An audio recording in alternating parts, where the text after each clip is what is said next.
El proyecto de ley de rendición de cuentas está en el Parlamento desde ayer y va a analizar algunos aspectos salientes Germán de Agosto en la columna justamente de análisis económico. Germán, buenas noches, ¿cómo andás?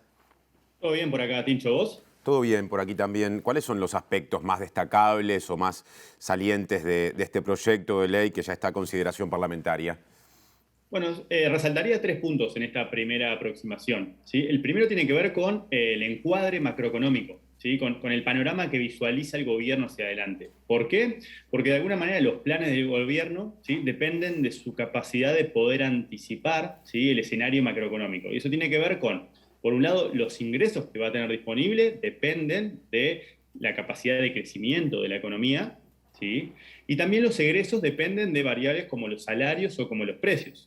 ¿Sí? O sea que tanto los ingresos públicos como los egresos públicos dependen de la capacidad, ¿sí?, de anticiparse al escenario macroeconómico de los próximos años. Entonces, si miramos rápidamente la placa, lo que podemos comparar es, bueno, qué es lo que espera el gobierno en relación al Producto Interno Bruto, en relación al crecimiento de la economía, ¿sí?, para este año y para los años que vienen. Y ahí lo que vemos es que la mayor discrepancia está alojada en el año 2021, en este año, donde el gobierno mantiene incambiada su proyección en relación a lo que tenía en febrero, está esperando que la economía crezca 3,5%, ¿sí?, jalonada principalmente por lo que es la inversión y lo que son las exportaciones, ¿sí? En particular, UPM explicaría cerca de un punto porcentual de ese crecimiento, ¿sí?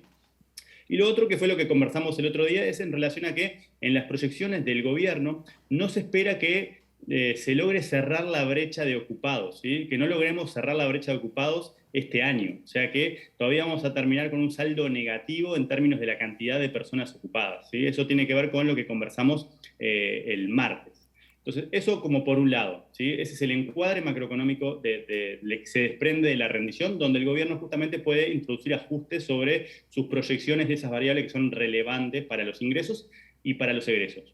Luego lo otro, para destacar, es que el fondo COVID en realidad para este año se mantiene incambiado también en relación a los anuncios que ya había hecho la ministra, ¿sí? Se van a destinar 980 millones al fondo COVID, ¿sí?, que eso es cerca de 1,7% del PIB, para tener una referencia, en 2020 fue 1,4%, y el 40, un poco más del 40% tiene que ver con el pilar de la salud, en particular con insumos sanitarios que representan 300 millones. Por ejemplo, en el fondo COVID lo que está imputado ahora es los jornales solidarios, de los cuales hemos conversado, ¿sí?, y el resto de las medidas. Entonces, ese como segundo punto en una primera aproximación corta. Y por último, dos destaques que hizo la ministra A que ver. tienen que ver con la prioridad asociada a la primera infancia y con el hecho de la generación de un fideicomiso para la regularización y relocalización de asentamientos.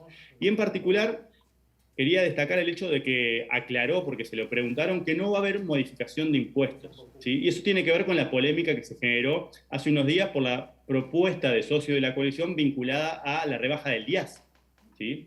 Entonces, en este caso es interesante contrastarlo con lo de la primera infancia porque, bueno, cuando miramos, que también lo hemos analizado, cómo se compone la población pobre del Uruguay, vemos que en los menores de 6 años hay un 21% de pobreza, ¿sí? Y eso contrasta marcadamente con la pobreza en los mayores de 65 años, ¿sí? O sea que esa propuesta vinculada a la rebaja del IAS, que es un impuesto que afecta a las jubilaciones más altas, bueno, de alguna manera, ¿sí?, se aclaró que no está modificada dentro de la rendición de cuentas, ¿sí?, y por el contrario lo que hay es un apoyo, ¿sí?, o un refuerzo vinculado a la primera edad, que de alguna Bien. manera eso tiene que ver con el pacto intergeneracional, ¿no?, que hacemos como sociedad.